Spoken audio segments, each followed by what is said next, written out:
Monsieur le Président de la République, Messieurs les ministres, Mesdames, Messieurs, permettez-moi quelques mots d'accueil pour vous dire, Monsieur le Président de la République, au nom de la ville de Troyes, du Conseil municipal et en mon nom personnel, c'est une très grande fierté pour nous tous ici de vous recevoir en votre qualité de Président de la République. Ce n'est pas la première fois que vous venez dans cette ville, vous la connaissez. Nous étions ensemble il y a quelques instants à Nogent-sur-Seine, que vous connaissiez aussi. Et vous nous faites cet honneur de porter un regard sur l'une des conditions essentielles du développement d'un département limitrophe de l'Île-de-France, au lendemain de l'impulsion que vous avez donnée pour le Grand Paris et donc des conditions de son développement économique. Ce n'est pas à vous que je redirai que l'histoire est dans la géographie, que nous avons une longue histoire économique, industrielle. Nous l'évoquerons avec Francis Bécard, Dominique Lemel, Didier Barthaud et une jeune étudiante venue de l'extérieur mais poursuivre ses études supérieures ici à Troyes, et qu'il nous a fallu absorber la grande phase de délocalisation qui a créé des cicatrices sociales très puissantes. Nous avons perdu 1000 emplois par an pendant une vingtaine d'années. Il a fallu nous reconvertir. L'une des clés de cette reconversion a été d'abord de garder nos jeunes, de les capter, de les former. Une deuxième clé a été de développer cette reconversion économique en offrant de nouveaux emplois. Et la troisième clé, naturellement, c'est le développement des infrastructures. Nous avons vu, comme vous l'aviez souhaité, le développement des voies fluviales dans l'esprit du Grenelle de l'environnement et de ce caractère multimodal. Et nous avons des préoccupations autour du développement, naturellement, de la voie ferrée. Alors, chacun le sait, Monsieur le Président de la République, vous êtes le maître du temps dans de nombreuses circonstances. Si par votre visite et l'honneur que vous nous faites ici à Troyes, nous en faire gagner un peu pour rejoindre Paris et assurer le développement de l'Aube, ce sera un honneur doublé d'une immense satisfaction. Merci d'être à nos côtés, Monsieur le Président.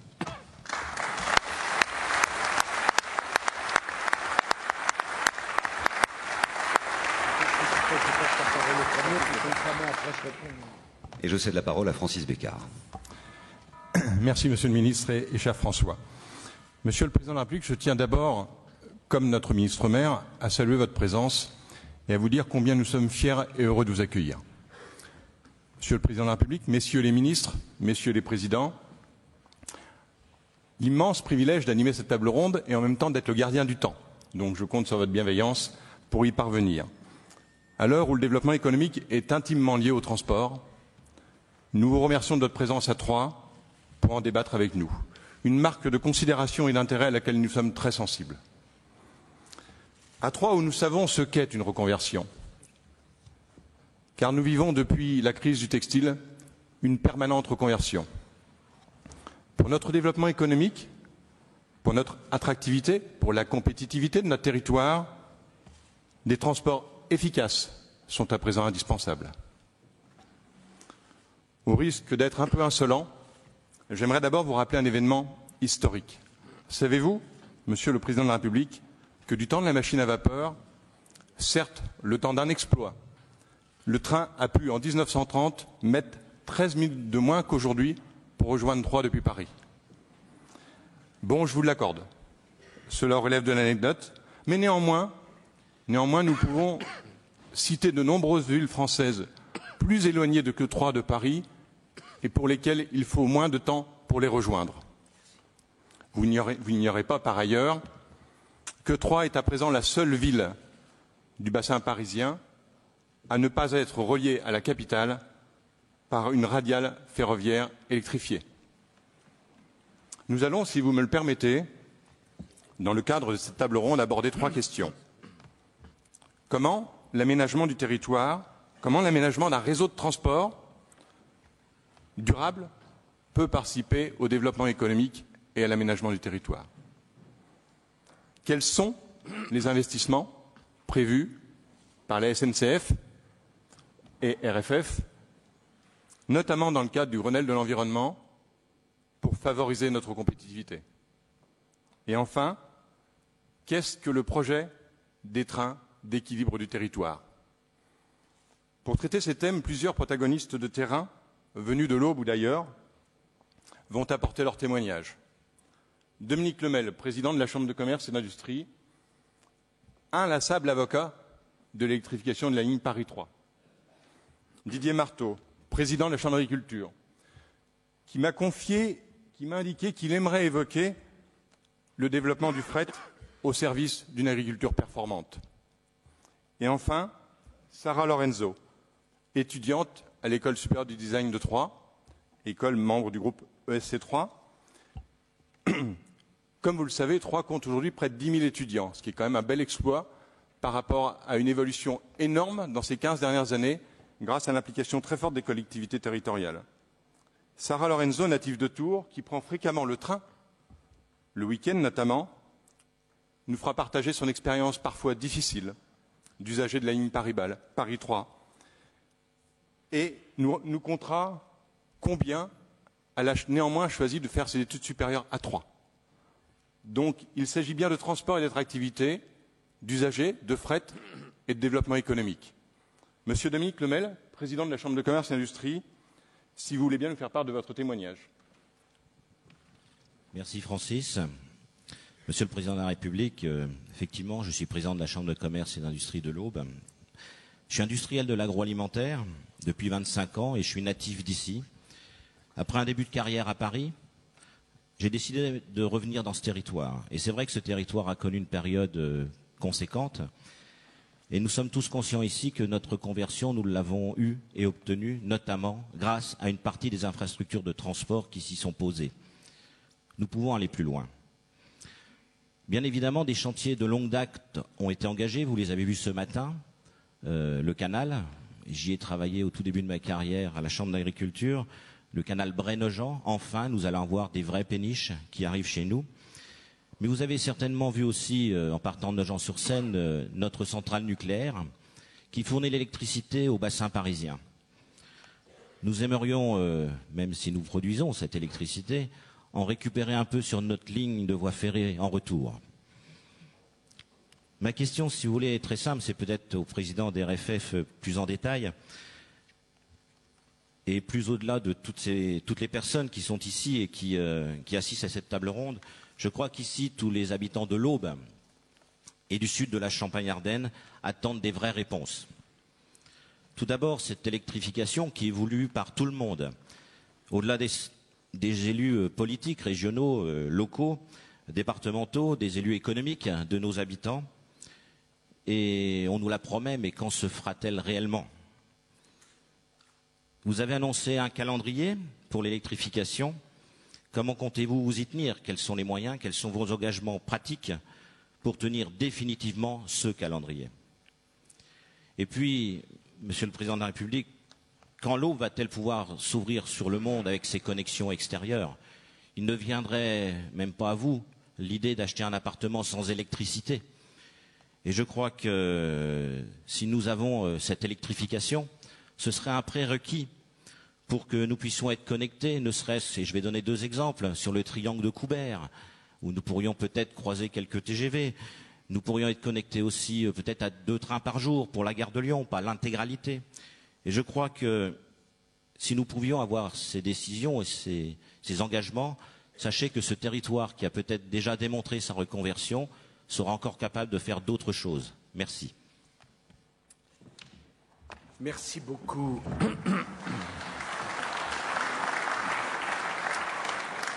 Permettez-moi de remercier François Baroin pour son accueil.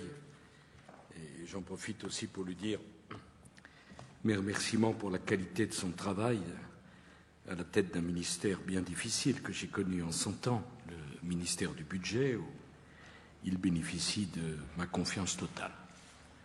Et donc, je veux lui dire mon amitié et combien, bien sûr, je compte sur lui.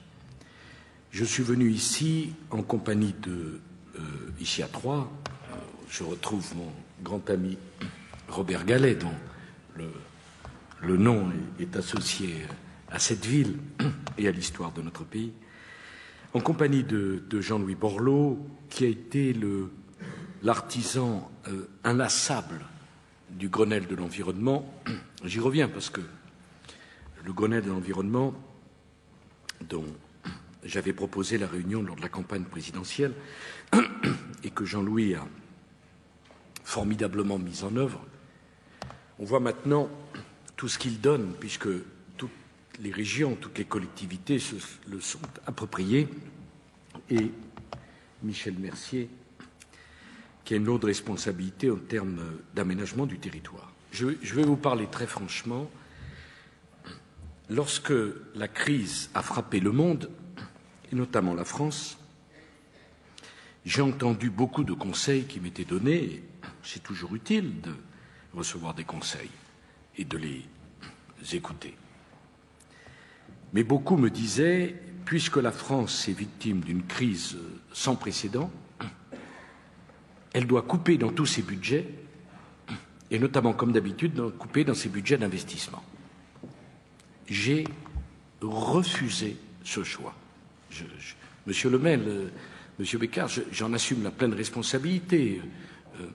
Jean-Louis, Michel et François pourraient en porter témoignage. J'ai refusé ce choix. C'est un choix trop facile qui consiste, face aux difficultés, quand l'économie se rétracte, de conduire le pays à se rétracter aussi. La réponse à la crise, c'est l'investissement, c'est l'innovation et c'est la réforme. Ce n'est pas l'immobilisme, la rétractation et la décision de sacrifier les investissements. Et je sais très bien que quand j'ai annoncé devant le Congrès, je crois que c'était en 2008, en juin 2008 ou juillet 2008, que je proposais le lancement d'un grand emprunt de 35 milliards d'euros. Un grand nombre de gens ont dit, mais qu'est-ce qui lui prend? La France est endettée et il propose un grand emprunt. Pourquoi je l'ai fait? Parce que, mesdames et messieurs, la France a vécu au-dessus de ses moyens pendant des années. Mais c'est les dépenses de fonctionnement qu'il faut maîtriser. La France dépense trop en fonctionnement et ne dépense pas assez en investissement. Et donc nous avons décidé de lancer un grand nombre de chantiers pour répondre à la crise. Parce que si le pays est en crise et qu'en plus on lui propose aucune perspective, comment on en sort? C'est un peu comme une entreprise qui est frappée par la crise, dont le produit ne marche pas et qui décide de ne plus rien produire du tout. Ça va aller mieux.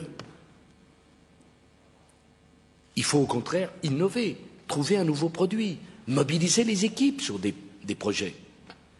Pourquoi je vous dis ça? Parce que c'est à partir de ce moment-là qu'on a décidé de lancer, dans le cadre du Grenelle de l'environnement, des chantiers d'infrastructures sans précédent, en créant une agence, l'Agence de financement des infrastructures, qui va dépenser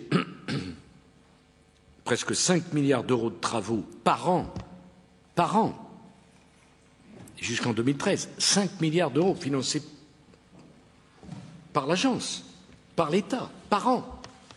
Ce qui va nous conduire, j'en viens à l'aube, que nous allons faire 4 lignes de TGV, 4 lignes de TGV qui seront en construction dans les mois à venir. Ça fait 25 ans que la France fait une ligne par an. C'est-à-dire qu'on m'a fait inaugurer un tronçon de ligne à grande vitesse l'année dernière qui avait été décidé il y a 25 ans. Comment voulez-vous que les gens fassent confiance à la parole de l'État quand il y a une telle différence, un tel gap, un tel décalage entre la promesse qui est faite et la réalisation qui n'arrive jamais? Ce n'est pas un problème de gauche ou de droite, d'opposition ou de majorité, c'est un problème de crédibilité de la parole publique. La France n'investit pas assez. Je veux que nous organisions le rattrapage du retard français en matière d'infrastructure, d'innovation, de recherche, d'université. Pareil, sur les grands sujets, Alain Geste ne me contredira pas. Nous allons réaliser le premier canal depuis la Seconde Guerre mondiale. Tout le monde parle du transport durable. Tout le monde. C'est devenu la pensée unique fantastique. Eh bien, à l'époque, on parle du transport durable depuis la Seconde Guerre mondiale. La seule décision qui a été prise en matière de canaux dans notre pays, c'est l'arrêt de Rhin-Rhône et de Seine-Nord. Voilà la seule décision qui a été prise. Comment voulez-vous que les gens comprennent? Nous avons pris la décision, je rendrai les arbitrages dans les jours qui viennent, je le dis à Alain comme à Jean-Louis, de réaliser le canal Seine-Nord-Europe, puisque l'enjeu, c'est de brancher le nord de la France sur les canaux de toute l'Europe. On en a besoin. C'est décidé, nous le ferons. On va réaliser un nouvel aéroport à Nantes et plusieurs centaines de kilomètres de transports en commun qui seront financés par l'État. Donc ça c'est la stratégie globale qui est la nôtre. Je veux d'ailleurs dire une chose, parce que je vois la famille Soufflet qui est là au premier rang. J'ai eu le plaisir de visiter ces installations. C'est une réussite exceptionnelle qui ne fait pas simplement honneur à votre département, qui fait honneur à la France. Nous avons voulu, avec Jean-Louis Borloo, la réforme des ports. Alors, M. Soufflet me disait, mais vous savez, ça ne nous a pas facilité la tâche, toutes ces grèves. Maintenant, nos propres clients nous demandent de faire livrer nos containers à Anvers. J'ai dit aux dirigeants de cette grande entreprise que je les comprenais parfaitement bien, mais que j'avais décidé d'engager l'heure de vérité. On a trop cédé dans le passé sur la question de la réforme des ports. Donc, je suis désolé. Je suis désolé de voir qu'Anvers est devenu le premier port français, parce qu'on a les problèmes que l'on sait dans les ports français et qui n'ont pas à être pris en otage, qui doivent être réformés pour que la France, l'économie française, les producteurs français bénéficient du dynamisme de l'économie mondiale. Hein? C'est pour cela qu'il y a eu ces mouvements. Mais je n'ai pas voulu céder, pas par entêtement, parce que je suis convaincu, si nos agriculteurs ne peuvent plus exporter leurs céréales, qu'est-ce qui va se passer? Si vous-même, vous ne pouvez plus livrer vos clients le malt pour l'orge ou le blé, qu'est-ce qui va se passer? Qui paiera? Bien, ce seront les ouvriers, ce seront les salariés qui paieront. Nous sommes un grand pays avec des façades maritimes, nous ne pouvons pas laisser nos ports paralysés, parce qu'une infime minorité ne comprend pas que les ports ne lui appartiennent pas, que les ports sont un élément d'une économie ouverte qu'est l'économie française. Alors, vous voyez donc, investissement dans les infrastructures, réforme. Alors, ça se traduira par quoi pour vous, précisément? François m'avait bien dit, de même que Jean-Louis, que l'on allait parler de l'électrification de la ligne Paris 3. Bon. Je suis désolé de constater que cette électrification était inscrite dans le contrat de plan État-région en 2000. Nous sommes en 2010. Rien. Cette électrification était inscrite dans le contrat de plan État-région en 2007. Nous sommes en 2010. Rien. Ça suffit. Voilà. Soit on dit qu'on n'est pas d'accord et qu'on ne le fait pas, soit on dit qu'on est d'accord et on le fait. Et on le fait maintenant. D'autant plus, et je parle sous le contrôle du président de RFF, M. Hubert Duménil, à qui je veux rendre hommage d'ailleurs parce qu'il fait un très bon travail, cette électrification de la ligne Paris 3, je souhaite qu'elle se fasse. C'est une décision. Et je n'ai pas l'intention qu'elle soit reportée de CPER en CPER. Donc dans cette affaire, il y a à peu près 2 ans d'études, on peut même diminuer un petit peu, et 5 ans de réalisation. RFF a mis en place, et je les en remercie, une équipe dédiée pour préparer les chantiers. C'est la décision est prise. Alors ensuite, comme toujours en France, il y a le problème du financement, mais à force de dire que le financement est un problème, on perd du temps, donc le chantier devient plus cher et les impasses plus lourdes. Ça, c'est un choix français continuel. Quand on ne veut pas payer 10, une année, on prend du retard et on se condamne à payer 50 avec 5 années de retard. En vérité, c'est un projet, si mes renseignements sont exacts, de 270 millions. Il y a une impasse qui est de 106 millions. Bon. Il y a 2 régions qui sont concernées, à ma connaissance, la région Champagne-Ardenne, la région Picardie et l'État. Si chacun fait un effort, pardon, et l'Île-de-France, pardon, oui, puisque c'est Paris 3. Si chacun fait un effort et l'État fera un effort, on doit boucler le financement de ce projet. Voilà. Je vous le dis, je souhaite cette électrification, je souhaite que la décision soit confirmée, elle est prise, et s'agissant de l'impasse de 106 millions, l'État est prêt à faire l'effort nécessaire. Voilà. Donc, je vous le dis, c'est cette décision, je l'annonce ici à Troyes, et je souhaite vraiment qu'avant la fin de l'année, Monsieur le Président de RFF, on ait vraiment signé et engagé tout ceci. Voilà. C'est la réponse que je voulais vous faire. Et vous savez, je voudrais terminer par cela. Parfois on me dit il faudrait pas que vous occupiez de tout, c'est pas bien. Oui, certes. Et naturellement, parfois les mêmes me disent mais alors là c'est bloqué, ici ça va pas. Bon. Le rôle du président de la République, c'est de débloquer ce qui est bloqué pour des mauvaises raisons. C'est son rôle. Et ce n'est pas simplement en milliards d'euros que les choses se pensent. Vous avez ici, dans cette région que je connais bien et dans cette ville où je suis venu souvent, fait face avec courage et intelligence à la crise sans précédent du textile, qui s'est abattue avec une violence inouïe sur les femmes et les hommes de votre région. Inouïe. Et malgré ça, vous avez réussi à rebondir, à de trouver de nouvelles façons, par les transports modaux, par la formation des jeunes. L'État doit vous aider. Voilà. Et comme vous êtes trop loin de Paris pour être Paris et trop près de Paris pour être la province, il ne faudrait pas que vous cumuliez tous les problèmes. Voilà. Et donc, par conséquent, je vous l'annonce, on va faire cette électrification.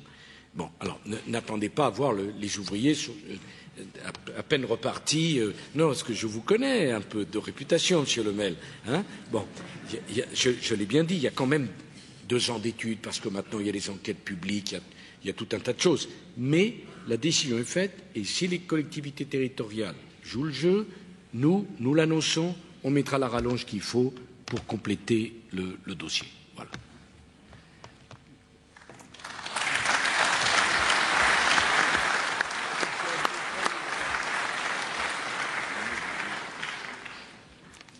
On m'avait dit que l'exercice serait difficile, mais puisque les réponses viennent de manière aussi rapide, aussi efficace, c'est vrai que l'animation s'en rend d'autant plus difficile. Mais on va poursuivre. Je crois, Dominique, que la réponse est claire et sans appel. Donc je vais proposer à Didier Marteau, Didier, qui préside la Chambre d'agriculture de l'Aube, et qui... Je rappelle que le maire de Troyes est ministre du budget. Donc, il ne contredira pas ce que vient de dire le président de la République, en tout cas. Mais François était très attentif, j'ai vu. Donc, oui. Là, vous avez les 3 intervenants majeurs pour l'électrification. Mais on vous en est très très reconnaissant, parce qu'à partir du moment où il y a tous les décideurs, on voit que ça devient très efficace d'un seul coup. Et c'est très important pour les gens qui livrent des combats. Je passe la parole à Didier Marteau, qui lui livre des combats aussi depuis tellement d'années au niveau local, mais aussi au niveau national, pour une agriculture performante. Donc je crois qu'il a quelques convictions à nous faire partager.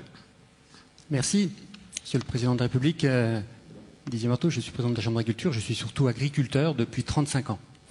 Depuis à peu près le même temps, je me suis engagé dans le syndicalisme, jeune agriculteur, FNSEA, aujourd'hui au niveau de l'APCA. Et au titre des chambres d'agriculture, on m'a confié le suivi de l'organisation du grand dossier de l'environnement et plus particulièrement depuis le début, le suivi du dossier Grenelle avec Ecophyto, les dossiers de l'eau, etc. Et Dieu sait. Et c'était un défi intéressant pour l'agriculture. Je crois qu'on a relevé avec intérêt et en y prenant toute notre part. Monsieur le Président de la République, ce qui me motive le sens de mon action depuis le début que je suis responsable agricole, c'est de placer notre agriculture dans un développement moderne, performant, innovant. Les mots que vous avez appris tout à l'heure, que vous avez utilisés tout à l'heure. En un mot, une agriculture écologiquement, socialement, économiquement durable. Et pourquoi avoir choisi ce thème? C'est qu'aujourd'hui, on est confronté aux marchés mondiaux très fluctuants, à la spéculation des fonds de pension, des multinationales, de plus en plus déstabilisantes aussi, de la pression de la distribution, des obligations et des exigences environnementales, un tas de points qui fait que nous devons être compétitifs. Et le transport est un élément essentiel. Pourquoi? Le coût du transport pour expédier une tonne de céréales de l'Aube à Rouen, c'est 15% du prix du produit l'année dernière. Donc c'est essentiel, premièrement d'être efficace, mais surtout d'essayer de réduire ce coût. Et pour cela, on a fait appel en effet à la trimodalité des transports. Le premier point que je voulais évoquer, c'est celui du transport routier. Transport routier qui, malheureusement, est la majorité des volumes transportés avec 80%, mais aussi le plus cher, 15%. Et ce transport routier, je voulais vous remercier, parce que vous avez autorisé et mis en place la possibilité d'utiliser le 44 tonnes.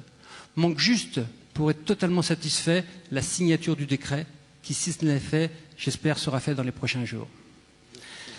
Le deuxième point, c'est au sujet du transport ferroviaire. Là, on arrive au-delà de la réduction du coût à avoir un impact environnemental énorme, puisque, bien entendu, en termes de gaz à effet de serre, on réduit presque de 5 fois les émanations. Donc, d'ailleurs, un étiquetage demain plutôt environnemental, c'est un plus énorme. Mais au-delà de ça, et ce qui retient, malheureusement, freine le développement, l'utilisation du ferroviaire, et tous les chargeurs vous le diront, c'est malheureusement le manque de réactivité, d'activité, de ponctualité, de rigueur de ce fret. C'est dommage, parce que vraiment, il y a des possibilités de développement, et on est aujourd'hui sans gros investissements, mais peut-être en mettant une entreprise ou en réorganisant l'entreprise, privée ou de l'État, en réorganisant, il y a possibilité, en y mettant les moyens humains, parce que souvent c'est un manque de conducteurs, sans grands investissements. Le dernier, j'espère, comme vous venez de le faire, que vous pourrez nous annoncer, mais c'est des questions plutôt à M. Pépi, à M. Duménil, avec qui nous avons déjà un petit peu discuté. C'est là que je crois la solution se tient. Le dernier point, bien sûr, c'est le transport fluvial. Vous l'avez vu ce matin, on est quand même bien placé. On est quasiment aujourd'hui avec la possibilité d'envoyer des volumes importants par ce transport fluvial. Le 1000 tonnes est presque obtenu. Je dis presque parce qu'il n'y a encore pas la possibilité totale. Et nous avons une ambition plus importante, qui ne date pas d'aujourd'hui, qui date des années 80, où pour remblayer, pour créer la centrale nucléaire, nous avons décidé, mes prédécesseurs, de faire les prélèvements de sable sur les lieux mêmes du passage. Tout est exproprié, de façon à éviter le mitage, la désorganisation et la dissémination de ces prélèvements. Les prélèvements pour la centrale nucléaire ont été faits sur les lieux du passage. Les casiers que l'on parle souvent sont en détail. Et ça serait vraiment là aussi, lorsque vous parlez d'investissement, un investissement intéressant, utile et écologiquement, économiquement intéressant pour l'économie, certes de notre département, mais de l'ensemble de la région.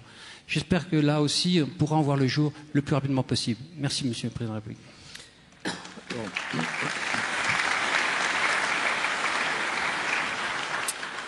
Monsieur Marteau, là aussi, soyons clairs. Nous croyons au développement du transport fluvial et au ferroutage. Je ne sais pas si c'est le mot qu'on dit, mais c'est-à-dire faire monter les camions sur le train. Et nous y croyons, c'est l'engagement du Grenelle de l'environnement, nous le ferons, mais à la différence d'autres, nous ne voulons pas détruire la route. C'est une maladie française que de passer d'un excès à l'autre. On était absolument dans le tour routier, ignorant tous les autres modes de transport, et on voudrait nous faire aller vers le tout fleuve, le tout ferroviaire, et à arrêter absolument tous les chantiers routiers. Ça n'a pas de sens. Et je veux rendre hommage au courage de Jean-Louis Borloo d'avoir résisté à cette espèce de sectarisme idéologique. La France n'a pas besoin de sectarisme, la France n'a pas besoin d'idéologie, la France a besoin d'ouverture. Le monde a changé, nous sommes dans un monde nouveau, il faut de nouvelles idées. Et dans l'agence dont je vous parlais tout à l'heure, l'agence de réalisation des infrastructures, qui investira près de 5 milliards d'euros dans les infrastructures par an, on va faire 80% sur l'eau et le rail, et 20% sur le routier. Mais ce n'est pas, pardon de cette expression, en plombant le routier qu'on va encourager à monter les camions sur le train. Si on continue à avoir un fret qui fait 13 km/h de moyenne, vous pouvez arrêter tous les investissements sur la route, il n'y a pas une entreprise qui fera monter le fret sur les trains. Est-ce que je me fais comprendre? Donc, la réponse, c'est les investissements, et de ce point de vue, la mise au grand gabarit de la Seine entre Bray et Nogent, que j'ai visité, où l'État a pris une part du financement importante, c'est même le premier financeur. Je ne reviens pas sur Seine-Nord, Alain-Geste, etc. On investit, on croit. Je pense que l'eau, c'est un atout fantastique. Fantastique. Et que c'est une erreur de s'en priver. Guillaume Pépi, je le remercie, le président de la SNCF, est là. Nous voulons profondément moderniser le fret ferroviaire. Écoutez, je parle de mémoire. Si je dis une bêtise, Guillaume me contredira, mais le chiffre d'affaires du fret ferroviaire, c'est quoi? C'est 1,2 milliard. Le déficit de mémoire, c'est 600 millions. Parfait. Être hypermnésique n'est pas une qualité, c'est un grand défaut. Mais imaginez la SNCF, le fret ferroviaire, alors qu'il y a le développement magnifique. Nous avons un chiffre d'affaires d'1,2 milliard et un déficit de 600 millions. Est-ce que vous croyez qu'en tant que représentant de l'actionnaire, puisque propriétaire de la SNCF, c'est l'État, je dois rester sans réagir? Je dois rien faire uniquement parce que c'est difficile? Bien sûr que c'est difficile. Sinon, ça aurait été fait depuis bien longtemps. C'est bien sûr. On me dit, oh là là, maintenant que les retraites, vous les avez réformées, mais alors maintenant, nous... Mais c'est pas pour moi, c'est pour le pays. La question n'est pas de ma tranquillité. Moi, je ne dois avoir qu'un objectif, la défense de l'intérêt général, l'incarnation de l'intérêt général. Si l'intérêt de la France, c'est de réaliser une réforme, nous réaliserons cette réforme. Si l'intérêt de la France, c'est de prendre une décision, fût-elle difficile et impopulaire, je prendrai cette décision. C'est mon devoir. C'est trop facile de dire les décisions difficiles, c'est pour après les élections. Comme nous sommes un pays où tous les ans il y a des élections, on ne prend jamais les décisions difficiles et on a toujours les élections. Tant mieux. Mais ce n'est pas comme ça qu'on fait les choses. L'intérêt général. Bon. Donc, Monsieur Marteau, nous allons investir dans le fret ferroviaire parce que c'est bien beau. C'est d'abord, si on donne priorité sur les lignes de chemin de fer, uniquement au TGV, qui rapporte plus d'argent, et pas au train de fret, ils prennent du retard. Si on ne réalise pas des plateformes modales pour charger, comment on fait? Alors, vous voyez la logique de ce qu'on essaie de faire. La réforme des ports, conduite par Jean-Louis et Dominique Bussereau, j'irai jusqu'au bout, jusqu'au bout. Je souhaite que nous ayons les ports les plus dynamiques d'Europe, pas les moins dynamiques. Mais enfin, une fois qu'on a déchargé les conteneurs sur les ports et qu'on a des dockers qui acceptent de décharger sur les quais,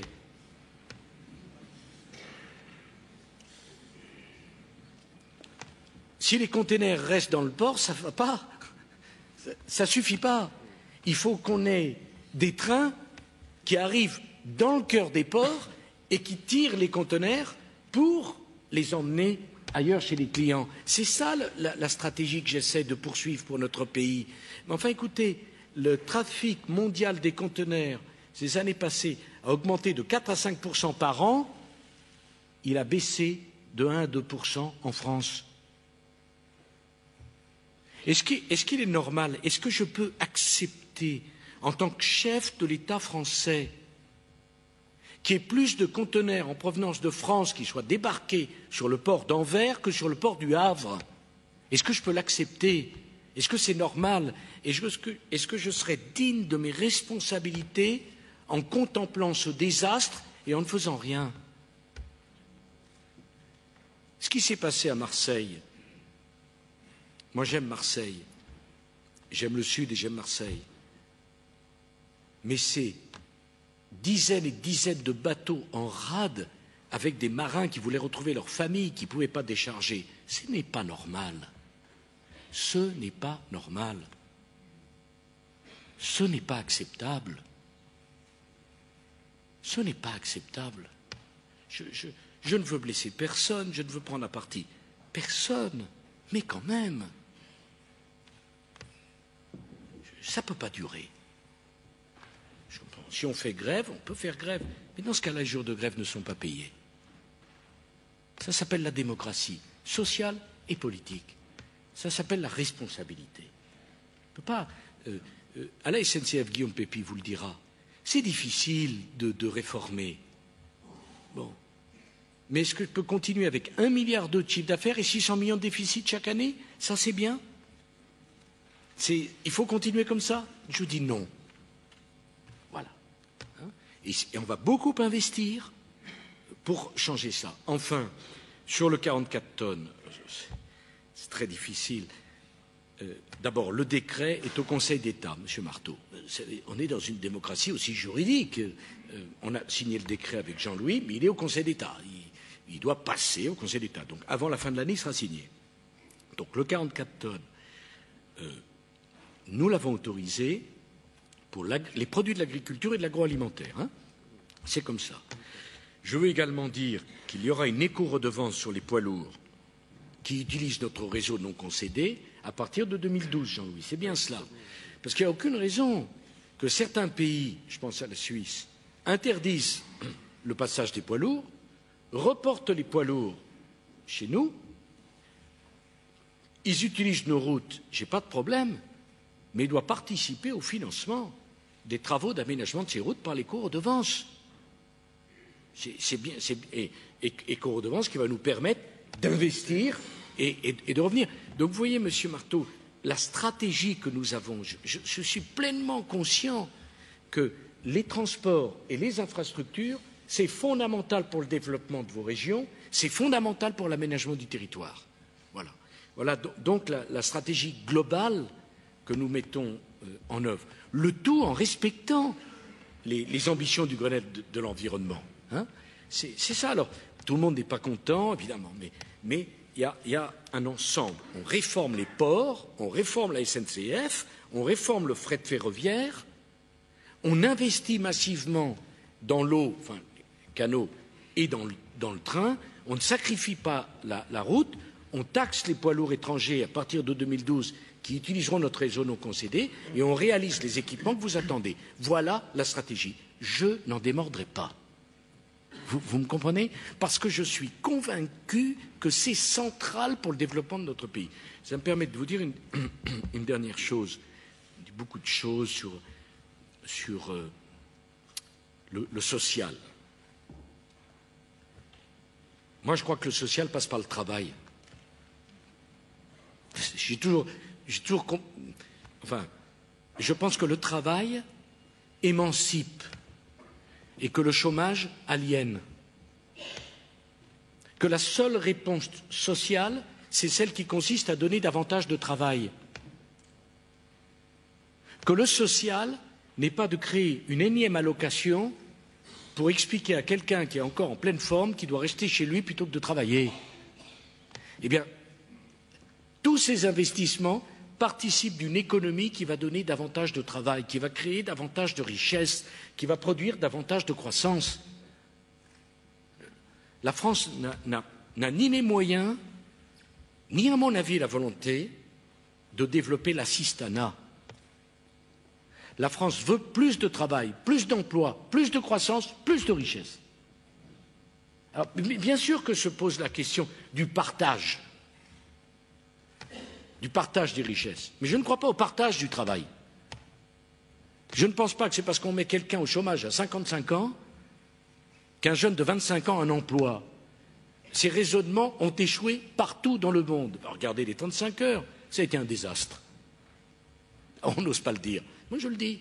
Ça a été un désastre social parce que les salariés, notamment les ouvriers, l'ont payé de petits salaires. Parce que du fait des 35 heures, on n'a pas augmenté les salaires. Donc sur le pouvoir d'achat, et ça a été un désastre économique. Parce que partout dans le monde, on travaille plus. Et chez nous, on a fait croire aux gens qu'on pouvait travailler moins et gagner autant. Bon. Quant à la retraite, j'ai dit tout ce que j'avais à en dire. Mais enfin, franchement, il y a un lycéen sur 2 d'aujourd'hui qui vivra centenaire. Est-ce que c'est raisonnable de vouloir les mobiliser pour la retraite à 60 ans? Qui peut croire ça? Qui peut croire ça quand on réfléchit?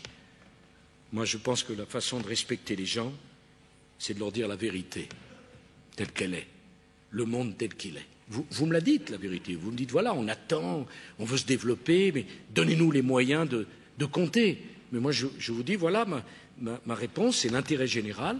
Mais à chaque fois, vous voyez, M. Marteau, une décision positive pour vous, ça se traduit par une réforme qui crée les conditions de difficulté. Mais c'est comme ça. En tout cas, la stratégie qui consiste à mettre la poussière sous le tapis, cette stratégie-là, je ne la prendrai jamais. Je pourrais assumer tout, y compris les critiques,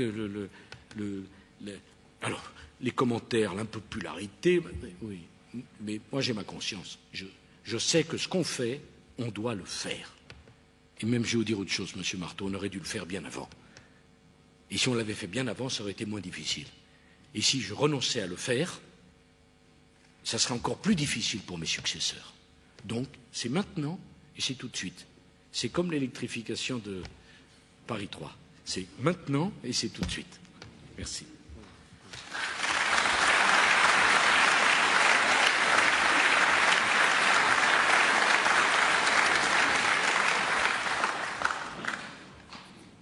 Il est très clair, Monsieur le Président de la République, que les différents propos que vous tenez vont nous encourager à poursuivre dans cette voie du développement économique sur notre territoire. Il n'en veut qu'à entendre les applaudissements dans la salle des différents acteurs économiques et politiques présents qui investissent depuis de nombreuses années. Ça a été dit dans le domaine de l'innovation, la technopole en est l'illustration, l'enseignement supérieur, je l'ai dit tout à l'heure, c'est un développement continu et conséquent depuis une quinzaine d'années sur 3. Et l'activité économique dépend très largement de tout ce qui a été décidé aujourd'hui. Je crois qu'au nom de toutes les personnes présentes, on peut sincèrement vous en remercier de ces engagements.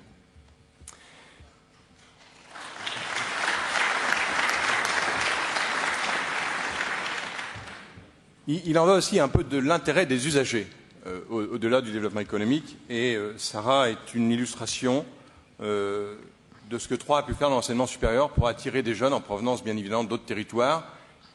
Parce que pour permettre un bon développement de l'enseignement supérieur aux jeunes issus du territoire, de la région, du département, du Grand Troyes, il faut aussi savoir en attirer de l'extérieur, et notamment de l'international, Monsieur le Président. Je sais que c'est un sujet qui est souvent abordé avec le président de la conférence des grandes écoles et de la CPU. Eh bien, Sarah est une illustration de quelqu'un qui est natif de Tours et qui a choisi de poursuivre ses études supérieures à Troyes. Nous aimerions entendre son témoignage. Bonjour messieurs, je m'appelle donc Sarah Lorenzo et je suis étudiante en 3e année à l'école d'art appliqué de Troyes. Et comme l'a dit monsieur Bécard, je viens de Tours. Alors, pourquoi j'ai fait le choix de venir étudier ici, malgré la distance qui me sépare de ma ville d'origine? Eh bien, avant tout pour cette école, parce qu'elle me permettait d'envisager cette filière, parfois un peu... disons peu rassurante, avec une approche plus concrète et plus rationnelle grâce à son affiliation avec le groupe supérieur d'école de commerce. Et puis aussi, j'étais heureuse de venir étudier à Troyes pour la proximité avec Paris. Or, il s'avère que dans la pratique, cette proximité est un trompe-l'œil. Et disons que je résumerai simplement par, et vous connaissez certainement déjà ce discours, c'est la complainte, la rengaine souvent des usagers et des étudiants plus particulièrement, avec donc la galère du train, les retards, les pannes, et encore si c'était que ça, c'est surtout les capacités des trains dont la capacité est insuffisante proportionnellement au nombre d'étudiants de plus en plus nombreux et qui ne cessent d'augmenter chaque année à 3. Et puis surtout, je dirais même jusqu'à dire que c'est parfois la guerre pour trouver une place assise. Alors, est-il normal, est-ce que ça vous semble normal que rien ne change, rien ne semble vouloir s'adapter à ce fait qui est pourtant établi que voilà, la population étudiante augmente, le nombre d'usagers augmente et rien ne change. Alors, ma question est la suivante. Combien de temps cette galère va-t-elle encore durer? Et est-il possible de redonner un petit peu d'espoir aux milliers d'étudiants comme moi qui empruntent cette ligne Paris 3 tous les week-ends? Voilà, c'était ça ma question. Merci.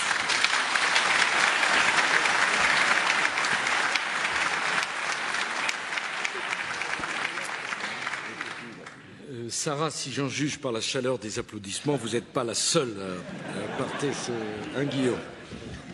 Bon. Mais c'est très bien. Si, vous savez, si avec les ministres, je viens, c'est pas pour voir ce qui marche. Parce que j'ai bien vu les 6 premiers mois de ma présidence qu'on avait tendance à m'amener dans des laboratoires qui étaient si parfaits qu'ils existaient nulle part ailleurs, ou à visiter des choses extraordinaires, mais anecdotiques au regard du quotidien des Français. L'une des conclusions que je tire de tout ce qui s'est passé depuis le mois de septembre, c'est le besoin qu'ont les Français, enfin, j'allais dire, l'exigence qu'ont les Français que le gouvernement s'occupe de leur vie quotidienne. Alors, bien sûr les idées, bien sûr les projets, bien sûr la vision, mais qu'est-ce que ça change pour nous au quotidien? C'est au fond ce que vous avez dit extrêmement gentiment, avec un sourire très aimable et une voix implacable. Voilà. Bon, si je vais faire. Alors, ces trains d'équilibre du territoire, c'est pas rien. Je parle aussi sous le contrôle de Jean-Louis et de Guillaume Pépi. Ils transportent 100 000 personnes jour. Il y en a. Il y a une quarantaine de lignes, 340 trains, mais une quarantaine de lignes. Je vais vous donner les chiffres tels qu'ils sont. Sur ces 40 lignes, il y en a 36 qui perdent de l'argent. 4 qui sont bénéficiaires. Voilà.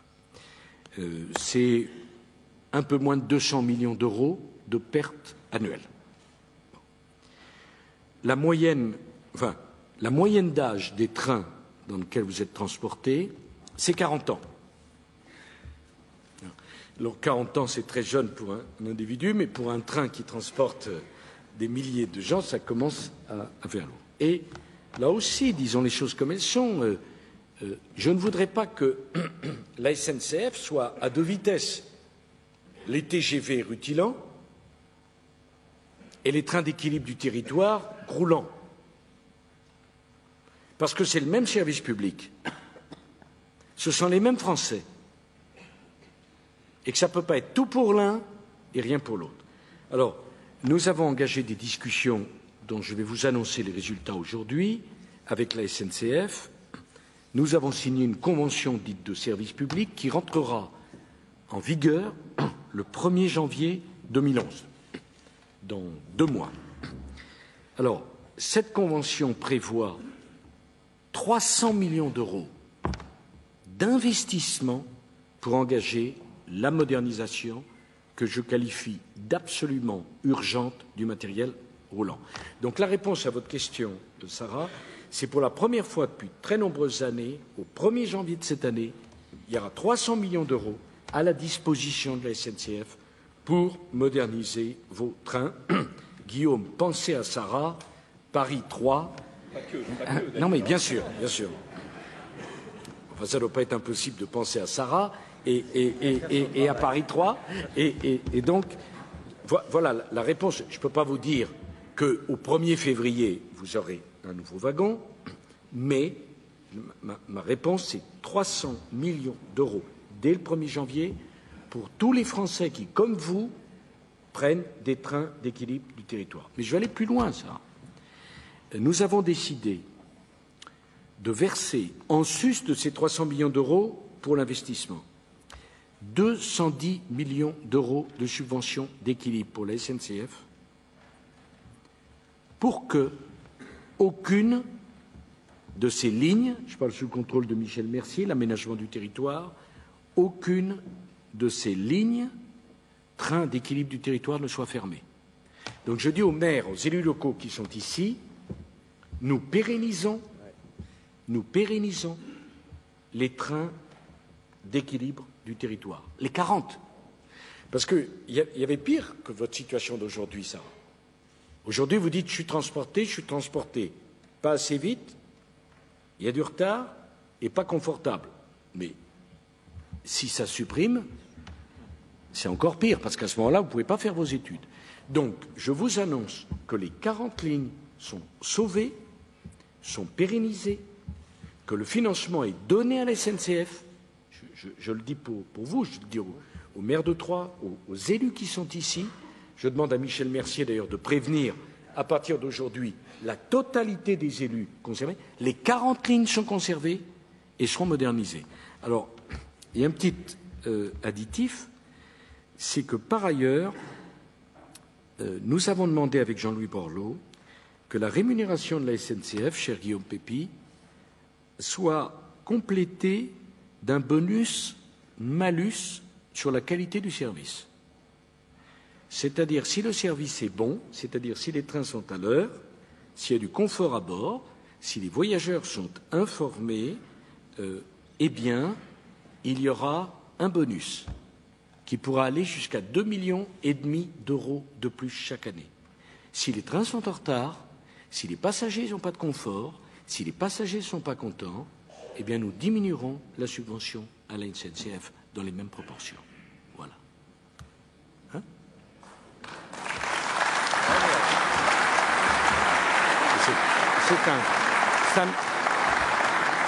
C'est un engagement, c'est une décision. Alors, je vois tout de suite ce que certains vont dire sur la marchandisation du service public. Non, le service public doit respecter les usagers, tous les usagers. Moi, je fais confiance aux agents de la SNCF qui sont des gens compétents, qui aiment profondément leur entreprise pour faire ce qu'on leur a demandé de faire. Mais il n'y a pas que le TGV. Il y a aussi les trains d'équilibre du territoire. Hein, parce que derrière les trains d'équilibre du territoire, il y a 100 000 personnes jour qui ont besoin de ces trains pour étudier et pour vivre. Voilà. Donc c'est une annonce très importante que nous vous faisons aujourd'hui. Très importante. Il ne s'agit pas de dire au malheureux président de la SNCF, enfin, il est très heureux, le président de la SNCF. Il y a pire comme présidence. Hein. La présidence de la République, bon, on peut se tourner vers personne pour dire. Bon, mais il ne s'agit pas de dire nous décidons avec Jean-Louis que ou avec Michel Mercier. On vous donne les moyens. On vous donne les moyens. Nous souhaitons que les trains soient modernisés et changés. Nous souhaitons que les trains soient. Bon, si par ailleurs vous pouvez penser que la France est aussi un pays qui fabrique des trains, ça ne me ferait pas de déplaisir. Hein, et que pas très loin. Non, moi je suis pour la concurrence naturellement. Mais enfin, il n'y a aucune raison qu'on soit naïf non plus. Hein, voilà. Oui, et Michel Mercier me dit qu'en plus les moteurs se font à Lyon. Mais bon, donc voilà, pérennisation des lignes, modernisation des trains, intéressement du service public à son bon fonctionnement. C'est très précis ce que je vous dis.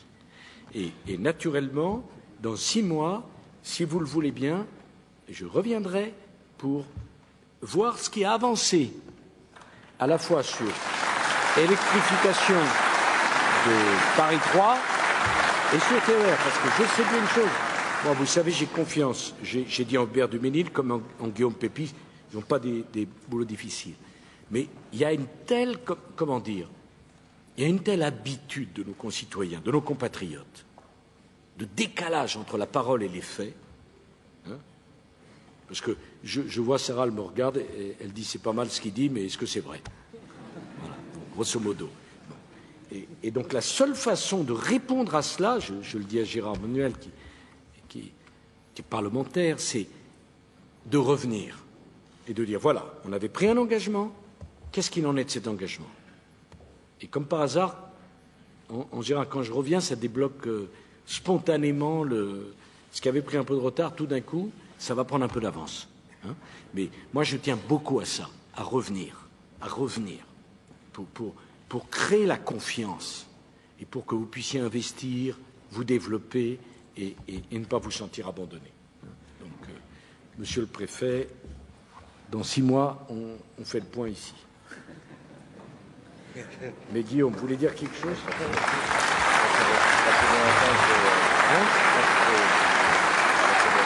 On signe derrière. Je suis en retard. Je voudrais vous demander, vous présenter des excuses parce que il se trouve que le président Jintao, le président chinois, arrive à Orly dans 1h15 et que j'ai prévu de l'accueillir avec Carla, ce qui est bien normal. C'est très important. Vous savez, la Chine n'est pas simplement, ne doit pas être vécue comme un risque, mais comme une opportunité. C'est très important. Nous allons signer des contrats très importants.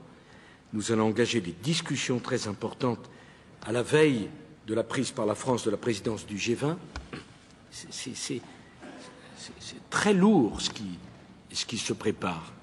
Et quand on reçoit quelqu'un, il faut bien le recevoir. Et ce n'est pas en reprochant aux gens des choses qu'on fait avancer les dossiers. C'est en essayant de les comprendre, qu'eux vous comprennent aussi, et de trouver un compromis et qui soit à l'avantage des deux partenaires. Voilà. Et c'est ce qui explique que je ne peux pas rester plus longtemps parmi vous. Je le regrette, mais j'ai dit que je reviendrai. Alors on m'avait dit, mais il y a le président chinois qui vient, donc il faut annuler. Mais non, il ne faut pas annuler, au contraire. Il y a une liaison entre ce que nous avons fait avec les ministres, avec vous ce matin, et ce que je vais faire avec le président chinois. Ça vous concerne. Ça concerne aussi votre quotidien. Vous comprenez? Parce qu'on vit dans le même monde, sur la même planète. Jean-Louis, qui a vraiment conduit ce Grenelle magnifiquement, qui a réalisé les objectifs. On ne peut pas considérer qu'il y a le problème des Français, le problème des Chinois. Non, on est sur la même planète. On est dans un monde où tout le monde est devenu interdépendant des autres. Donc ça veut dire qu'il faut mieux se comprendre et qu'on ne peut pas mieux se comprendre si on ne se parle pas. Voilà. Et qu'il y a un lien entre le train d'équilibre du territoire et la présence du président chinois. C'est aussi l'avenir de notre pays qui se joue.